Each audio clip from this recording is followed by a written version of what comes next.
Hello there, this is Krishna and I welcome you to physics Gyan Mukesh Nayak channel. बच्चों, आज का जो सेशन है वो है हमारा रेस्पिरेशन एंड सर्कुलेशन और ये होगा लेक्चर नंबर 3। ये हमारा लेक्चर नंबर 3 होगा। बच्चों, इसमें हम लोग एक चीज़ कवर करने वाले हैं जिसका नाम होगा breathing, external respiration and internal respiration. ठीक है, ये 3 कॉन्सेप्ट्स हम लोग इसके अंदर कवर करेंगे और जो सेल्यूलर रेस्पिरेशन है वो हम लोग उसके लिए पूरी एक डेडिकेटेड वीडियो अलग से बनाएंगे, क्योंकि ये सेल्यूलर रेस्पिरेशन ना, इसके अंदर बहुत सारे अलग अलग टाइप की वैल्यूज़ हैं जो कि आपको याद रखना ज़रूरी है, क्योंकि ये आती है नीट पॉइंट ऑफ व्यू से बहुत ज़्यादा इम्पॉर्टेंट। और आरंभ बैच का हम लोग ये लेक्चर रख रहे हैं। ठीक है, तो बिना किसी देरी के हम क्या करते हैं बच्चों, शुरुआत करते हैं इस सेशन की। ठीक है, तो सबसे पहले बच्चों आ रहा है ब्रीदिंग। ठीक है, अब देखते हैं ब्रीदिंग। तो भाई ब्रीदिंग क्या होती है? Okay, so let's move on towards breathing. First concept है हमारा breathing.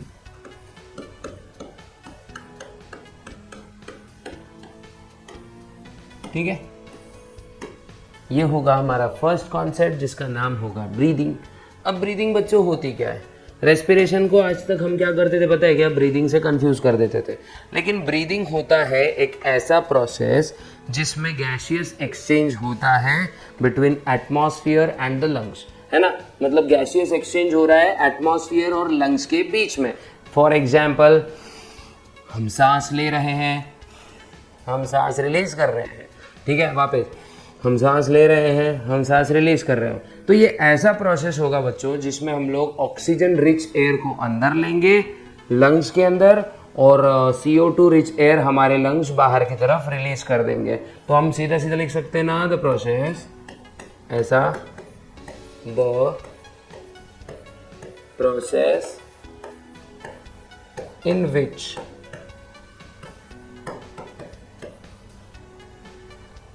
oxygen rich air is inhaled and CO2 rich air is exhaled। ठीक है, इसको ही हम क्या कहेंगे, देख लो, देख सकते हो, इसी को हम क्या कहेंगे बच्चों, हम इसको कहेंगे ब्रीदिंग।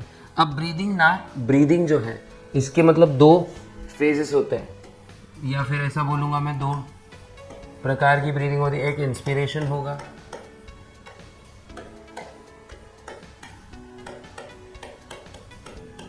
और एक होगा एक्सपिरेशन, है ना।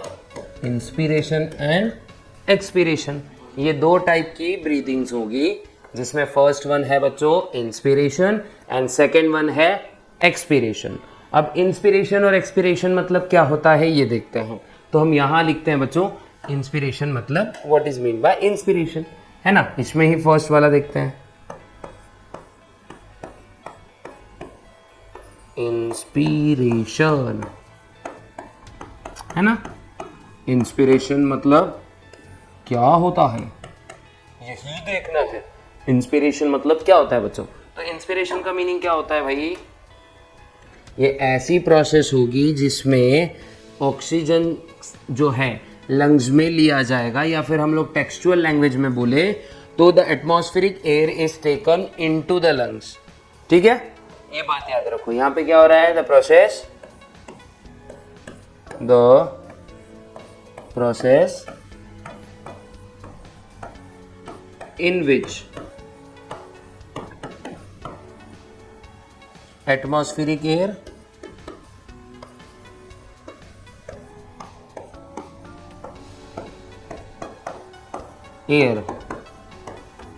is taken into the lungs, है ना, taken into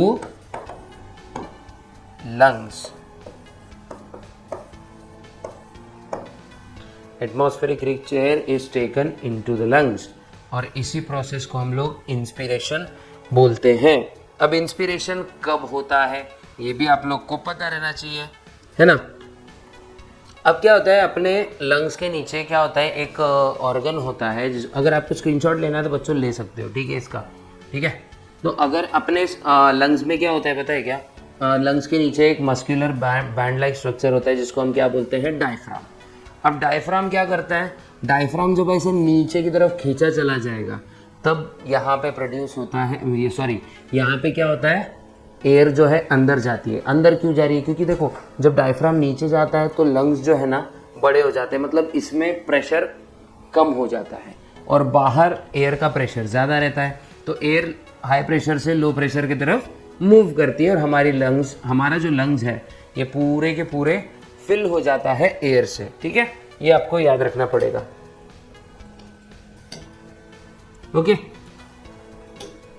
अब देखो ये यहाँ पर जैसे हम लोग देख सकते हैं, अब देखो जब भी ये डायफ्राम, ये देखो ये यहाँ पे मैं बना देता हूँ, ये ब्लू कलर का आपको लग रहा होगा, ये डायफ्राम है, ठीक है। ये देखो ये क्या है, हमारा डायफ्राम है बच्चों। ये डायफ्राम जब भी, थोड़ा सा इसको चेंज करते हैं,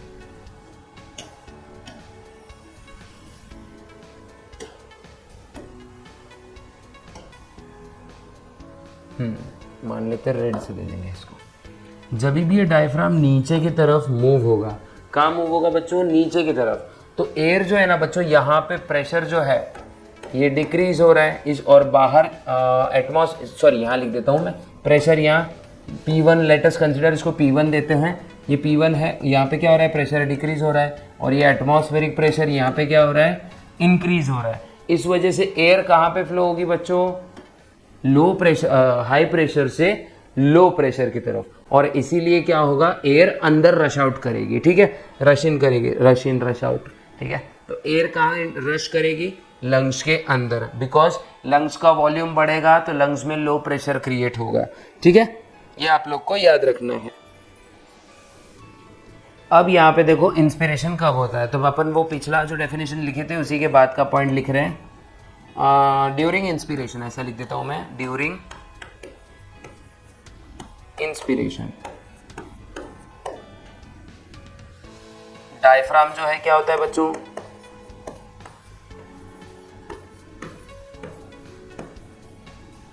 फ्लैट हो जाता है। क्या होता है, diaphragm flattens, volume of lung, volume inside lungs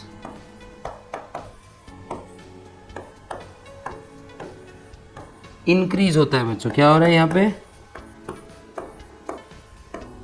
volume inside the lungs increases, और इस वजह से क्या होता है, therefore pressure in lungs decreases, है ना, प्रेशर इन लंग्स डिक्रीजेस। देखो आप लोग को पहले मैं डायग्राम बता देता हूँ, फिर बाद में क्या करते हैं हम लोग कंपैरेटिव स्टडी कर लेते हैं इससे अच्छा, ठीक है। अब देखो एक्सपिरेशन में क्या होता है, डायफ्राम ऊपर की तरफ मूव होता है, इस वजह से लंग्स का वॉल्यूम क्या हो रहा है, कम हो रहा है, ठीक है। प्रेशर लंग्स में क्या हो जा रहा है, बढ़ जा रहा है, इसीलिए एयर जो है लंग्स से बाहर की तरफ निकल जाएगी, और इसी फंडे को बोलते हैं एक्सपीरेशन। क्या बोलते हैं बच्चों, इसको एक्सपीरेशन बोलते हैं, ठीक है। ये एक बार आपने दिमाग में रख लेना है।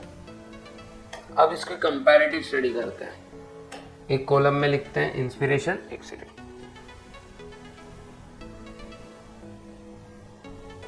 एक कॉलम में लिखते हैं इंस्पिरेशन और एक कॉलम में लिखते हैं एक्सपिरेशन।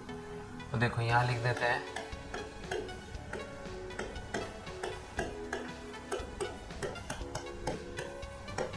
इंस्पिरेशन और एक कॉलम में लिखते हैं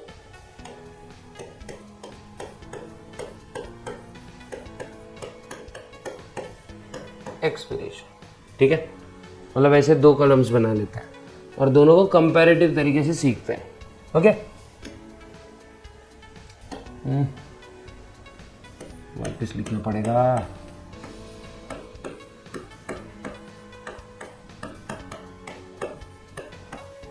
इंस्पिरेशन है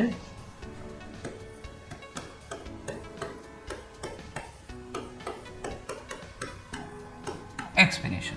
ठीक है, ये दो चीज़ें। अब इसको हम क्या करते हैं, लिखते हैं। चलो,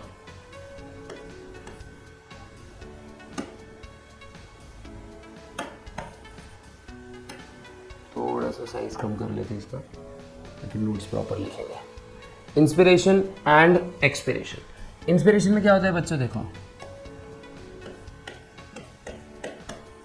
atmospheric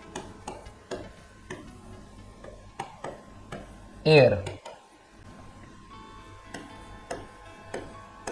rushes inside the lungs।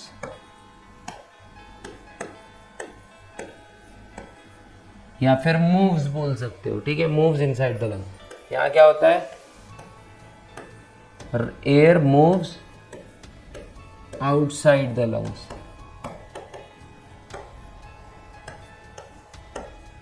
है ना। यहाँ पे देखो,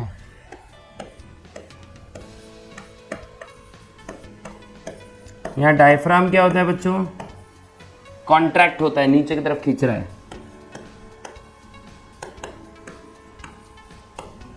ठीक है, डायफ्राम क्या हो रहा है, यहाँ कॉन्ट्रैक्ट हो रहा है। यहाँ पे डायफ्राम क्या होगा बच्चों,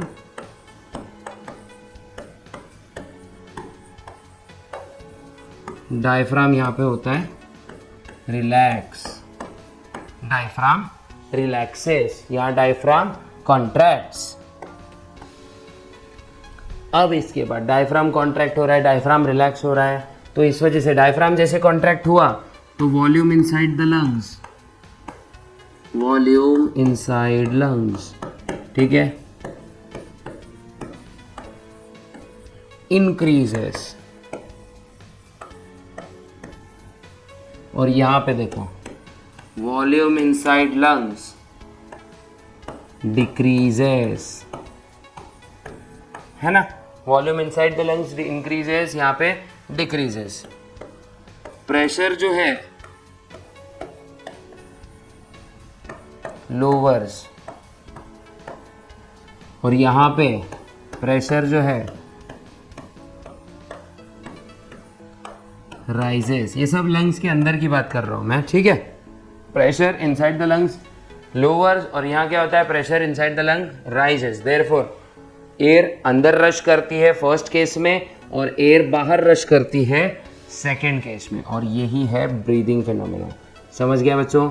अगर समझ गया होगा तो आराम से इसको क्या कर सकते हो, कॉपी कर सकते हो, ठीक है। इसके बाद जो नेक्स्ट कॉन्सेप्ट हम लोग देखेंगे, हाँ, थोरैसिक कैविटी। एक और चीज बता देता हूं मैं यहाँ पे, थोरैसिक कैविटी एक्सपांड होती है यहाँ पे,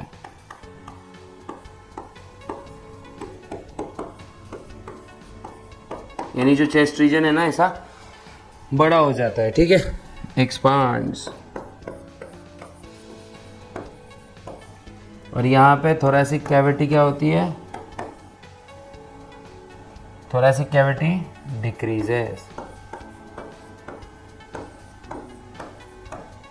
इसका भी वॉल्यूम बढ़ता है, इधर पे भी वॉल्यूम कम होता है। ये बात आप लोग को अच्छे से ध्यान में रखनी है, ठीक है। अगर चाहिए तो आप लोग क्या कर सकते हो, इसका स्क्रीनशॉट निकाल सकते हो, ठीक है। इसका स्क्रीनशॉट आप लोग निकाल सकते हो। थोड़ी सी मेरी भी तबीयत खराब है बच्चों, मेरे को ज़्यादा बात नहीं करते आ रही है, मसला यही हो रहा है, इसलिए मतलब वो पावर नहीं है। और वो जब पावर आएगी ना तो तब देखना, अगर वो लेक्चर आग लगा दी ऐसा करेंगे अपन, ठीक है, समझ रहे हो। अब देखते हैं बच्चों एक्सटर्नल रेस्पिरेशन। क्या देखते हैं, एक्सटर्नल रेस्पिरेशन, ये हम लोग को देखना है, ठीक है।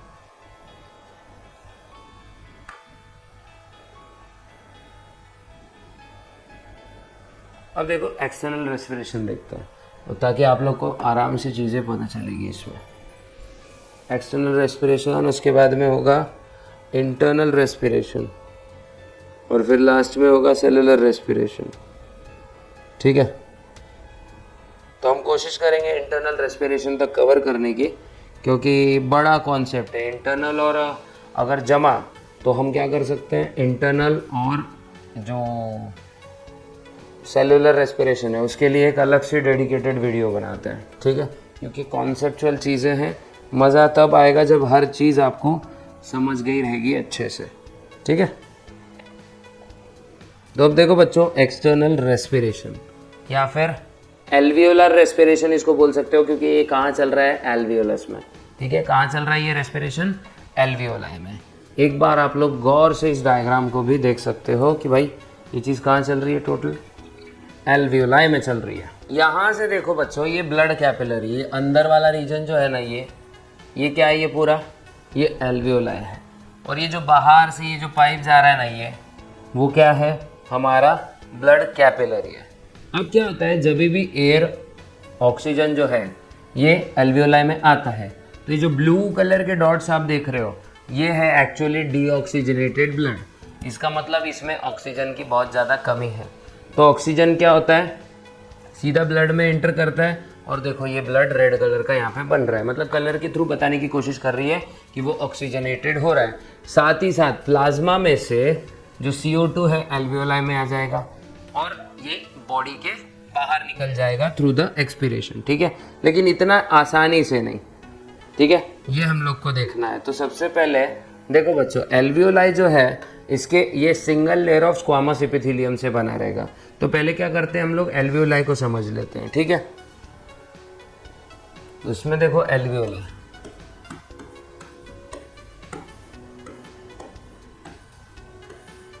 एल्वियोलाई किससे बना है बच्चों, made up of single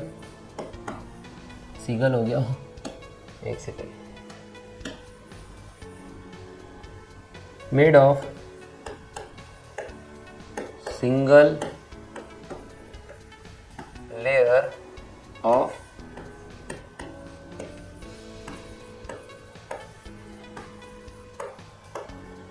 squamous epithelium.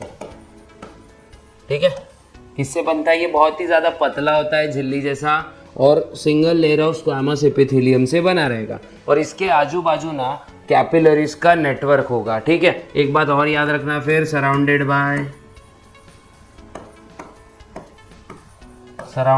Bye network of capillaries.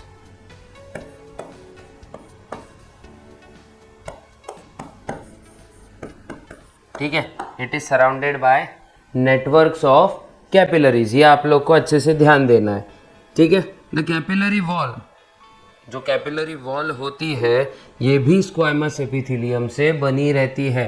ये भी आप लोग को याद रहना चाहिए। तो ये वॉल टू वॉल ऐसे टच्ड होते हैं, दिख रहे हैं ना, ये देखो दिख रहा है ना, ये देखो ये अपने हमारे एल्वियोलाई की वॉल है, और ये जो है ये हमारे ब्लड कैपिलरी की वॉल है। और कैपिलरी की बच्चों एक खासियत होती है कि इसमें से एक्सचेंज ऑफ मटेरियल बड़ा आसानी से होता है। ठीक है, मतलब सेलेक्टिवली ये जो है ना ये परमिएबल होती है, तो इस वजह से क्या होता है, एक्सचेंज ऑफ मटेरियल क्या है, एकदम आराम से होता है इसमें से। ठीक है, फिर उसके बाद में अब जो नेक्स्ट देखेंगे हम लोग, यहाँ पे क्या होता है, डिफ्यूजन ऑफ गैस होती है। मतलब डिफ्यूजन, गैस का डिफ्यूजन मतलब गैस यहाँ पे क्या हो रही है, एक्सचेंज हो रही है। तो मैं लिख देता हूँ यहाँ पे, डिफ्यूजन ऑफ गैस अकर्स। ठीक है, यहाँ पे क्या होता है बच्चा, डिफ्यूजन ऑफ गैस, मतलब गैस यहाँ पे डिफ्यूज हो रही है, प्रॉपर तरीके से यहाँ पे गैस क्या हो जाएगी, डिफ्यूज हो जाएगी, जहाँ तक आपको समझ में आ रहा होगा। ठीक है, उसके बाद में अब यहाँ पे आपको कुछ वॉल्यूम्स के बारे में मैं बता देता हूँ कि जो जितने भी वॉल्यूम्स होते हैं, वैसे एक दो आए हैं मेरे को, मतलब पिछले बार, एक सेकेंड। तो देखो लंग वॉल्यूम्स देखते हैं, अभी क्या देखते हैं बच्चों, लंग्स के वॉल्यूम्स देखते हैं एक बार।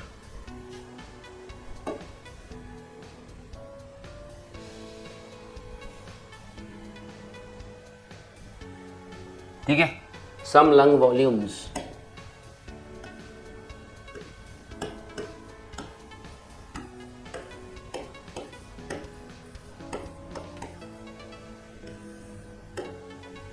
ओके, तो लंग वॉल्यूम में आ रहा है बच्चों, सबसे पहले लंग वॉल्यूम्स में हमको सबसे पहले देखना है टाइडल वॉल्यूम। क्या बोलेंगे, फर्स्ट।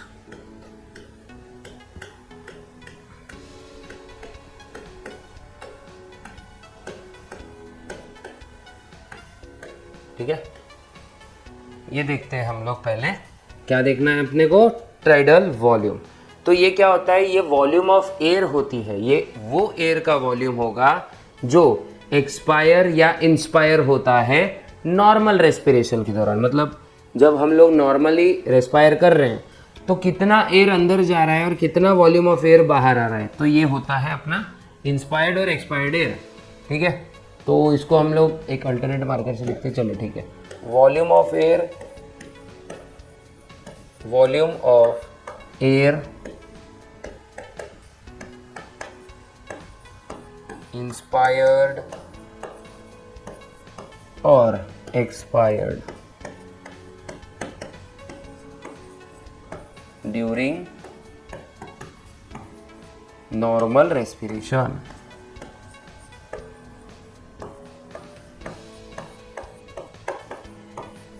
है ना, नॉर्मल रेस्पिरेशन के दौरान कितना एयर हम लोग अंदर ले रहे हैं और कितना एयर हम लोग बाहर रिलीज कर रहे हैं, तो इसका वैल्यू होता है बच्चों 500 ml जितना। कितना होता है, 500 ml जितना इसका वॉल्यूम होता है। अब देखते हैं इंस्पिरेटरी रिजर्व वॉल्यूम। नेक्स्ट क्या है बच्चों, इंस्पिरेटरी रिजर्व वॉल्यूम। नेक्स्ट क्या है, इंस्पिरेटरी रिजर्व वॉल्यूम देखते हैं अभी। ठीक है,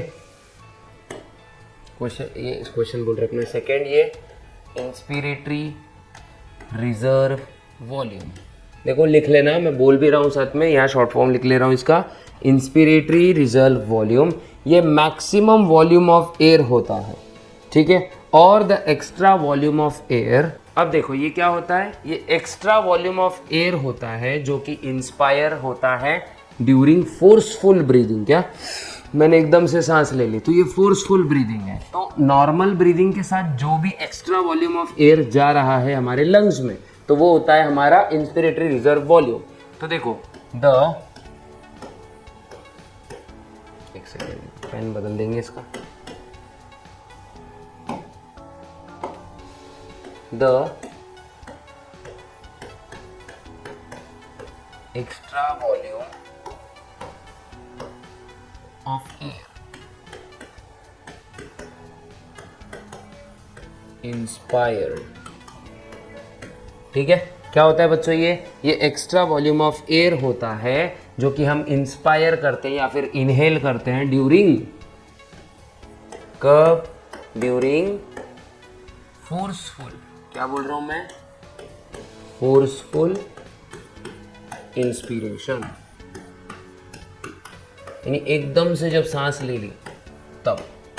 ठीक है, तो फोर्सफुल इंस्पिरेशन के दौरान जो एक्स्ट्रा वॉल्यूम ऑफ एयर हम लोग अंदर ले रहे हैं हमारे, तो वो होता है हमारा क्या इंस्पिरेटरी रिजर्व वॉल्यूम। और ये होता है बच्चों 2000 से लेके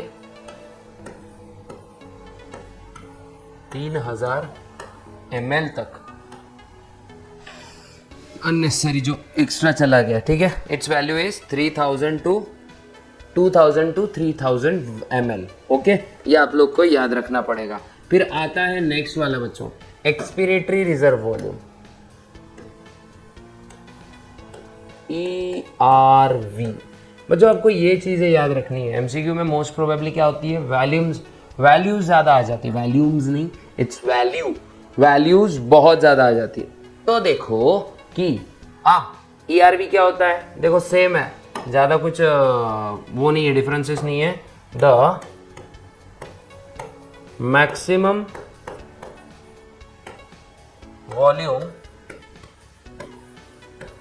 ऑफ एयर एक्सपायर्ड, है ना, एक्सपायर्ड आफ्टर फोर्सफुल ब्रीदिंग। क्या बोलेंगे बच्चों, आफ्टर फोर्सफुल ब्रीदिंग। ठीक है, फोर्सफुल ब्रीदिंग के बाद कितना वॉल्यूम ऑफ एयर हम लोग एक्सपायर कर दे रहे हैं, तो वो होगा हमारा ERV। तो ये होता है बच्चों 1000 ml से लेके 1100 ml तक, मतलब 1000 से 1100 के आसपास। आप लोग को लिखना है तो आप लोग लिख सकते हैं, यार बहुत अच्छा है और मस्त है एकदम। तो शायद आपको यहाँ तक का चीज़ें समझ में आ गई होगी। अब हम देखेंगे डेड स्पेस, जिसको हम ds से रिप्रेजेंट करते हैं, ठीक है। ये शायद आप लोग ने लिख लिया होगा। तो अब देखते हैं बच्चों, फोर्थ वाला कॉन्सेप्ट हमारा क्या है।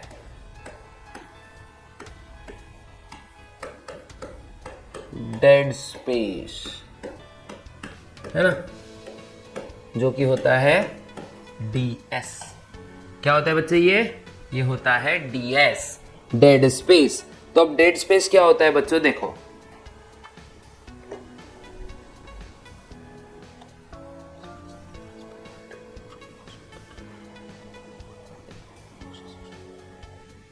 हाँ, तो डेड स्पेस बच्चों ये वो वॉल्यूम ऑफ गैस होता है जो कि एक्सचेंज नहीं होगा और ये रेस्पिरेटरी ट्रैक्ट में ही फंसा रहेगा, ठीक है, हमेशा। तो इसको हम ऐसे लिखेंगे सिंपल तरीके से, the volume of gas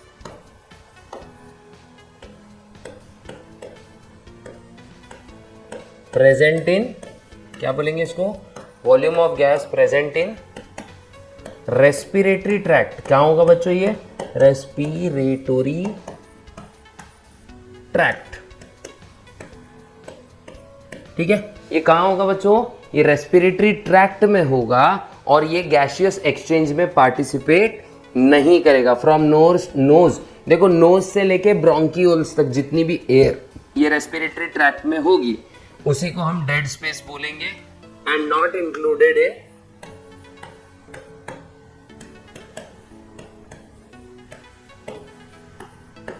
not included in exchange of gas।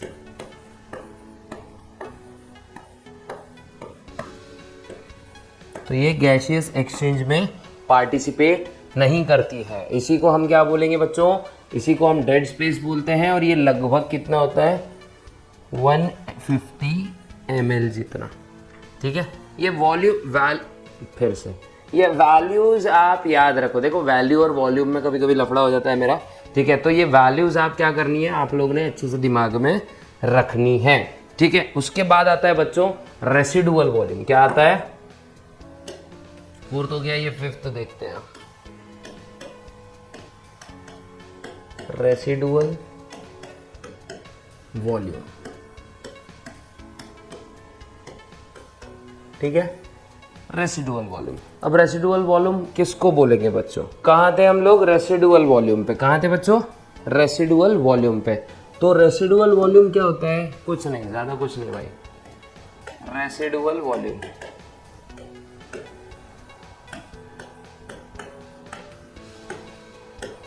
ये होता है volume of air remained in lungs after expiration. मतलब एक्सपीरेशन होने के बाद भी जो एयर बच जाती है इसी को हम क्या बोलेंगे, रेसिडुअल वॉल्यूम, जो कि होता है बच्चों 1100 ml से लेके 1200 ml तक। ये आप लोग को ये चीज़ें थोड़ी याद रखनी ज़रूरी है, ठीक है। अब लंग कैपेसिटीज देखते हैं और फिर हमारा मतलब ये चीज़ लगभग डन हो जाएगा, ठीक है। देखो बच्चों, अब लंग कैपेसिटीज देखते हैं।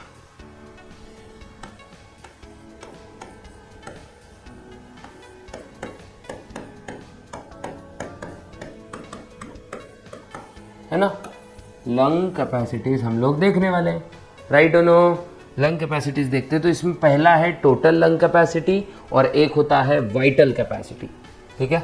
एक क्या है, टोटल लंग कैपेसिटी, TLC बोलेंगे इसको, और एक होता है vital capacity, TLC and VC। मतलब TLC बोले तो टोटल लंग कैपेसिटी और VC मतलब vital capacity.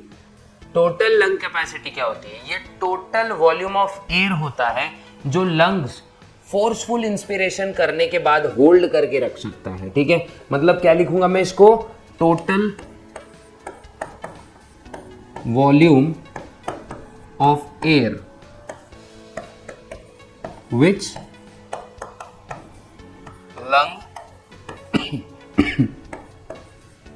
Can hold after forceful inspiration. ठीक है, और ये होता है बच्चों कुछ 5000 ml के आसपास। इसका मतलब 5200 से लेके 5800 ml तक अपने को जैसे टेक्स्ट बुक में वैल्यूज दी है 5200 से लेके 5800 ml तक। मतलब इतनी एयर हमारा लंग्स जो है ना ये स्टोर करके मतलब होल्ड करके रख सकता है पूरी सांस लेने के बाद। मतलब 5 लीटर सांस मैंने अंदर ले ली, ऐसा 5 से 6 लीटर सांस मैंने अंदर ले ली। ml sorry not litre, ml मतलब हाँ 5 लीटर ही हो गया ना। 5 लीटर से लेके 6 लीटर के आसपास सांस मैंने क्या करे अंदर ले लिया। ठीक है, उसके बाद में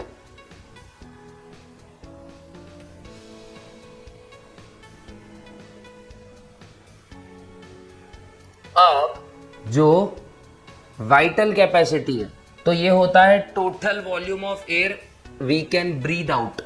बाहर जो एयर हम लोग जितनी एयर हम ब्रीद आउट कर सकते हैं, मतलब बाहर फेंक सकते हैं, फेंक नहीं बोलेंगे लेकिन फेंकना मतलब डिफरेंट लग रहा है वो, हम जितनी अमाउंट ऑफ एयर बाहर को रिलीज कर सकते हैं, एक्सपायर कर सकते हैं, तो उसी को हम लोग वाइटल कैपेसिटी बोलेंगे। Total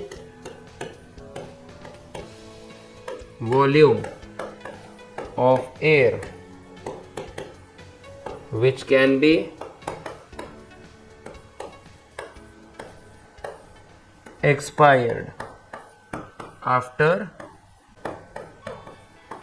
forceful expiration। ये आप लोग को याद रखना चाहिए। ठीक है, आफ्टर फोर्सफुल एक्सपिरेशन बोलो या फिर maximum amount of air that can be breathe out after a maximum inspiration. मतलब ऐसे समझो जितना हमने इंस्पिरेशन कैपेसिटी के हिसाब से इंस्पायर किया उतना ही हम लोग क्या कर रहे हैं एक्सपायर करने की कोशिश कर रहे हैं। लेकिन ऐसा होता नहीं है बच्चों, ये हमेशा जो अपना वो रहता है ना वाइटल कैपेसिटी ये थोड़ा सा कम ही रहता है हमेशा। ठीक है, तो 4100 से लेके 4600 बिकॉज इसमें क्या क्या आ जाता है, DS आता है ना, DS आ जाता है, IRV है, ERV है ना। तो ये सब क्या करना पड़ता है, it is the same as total of TV, tidal volume, ERV और IRV। ये सबको अगर प्लस करेंगे तो आप लोग को क्या मिल जाएगा, वाइटल कैपेसिटी मिलेगा। ठीक है, it is the sum total of TV, IRV and ERV। ये थोड़ा टेक्स्ट बुक से मैं आप लोग को बता दे रहा हूँ। ठीक है, ताकि टेंशन नहीं होना और कहीं पे भी हमारी गलती की गुंजाइश नहीं होनी चाहिए। ठीक है, वैसे गलती की गुंजाइश होती भी नहीं है, लेकिन चलो फिर भी क्या है, एक बार रेफर किया तो अच्छी बात होती है। ठीक है, तो ये होता है बच्चों ये सब। कल मैं जो कल इसमें थोड़े कट्स लगाने पड़ेंगे बना के। इसमें है वंडर शेयर, उधर ही होगा ना एडिटिंग। अरे यार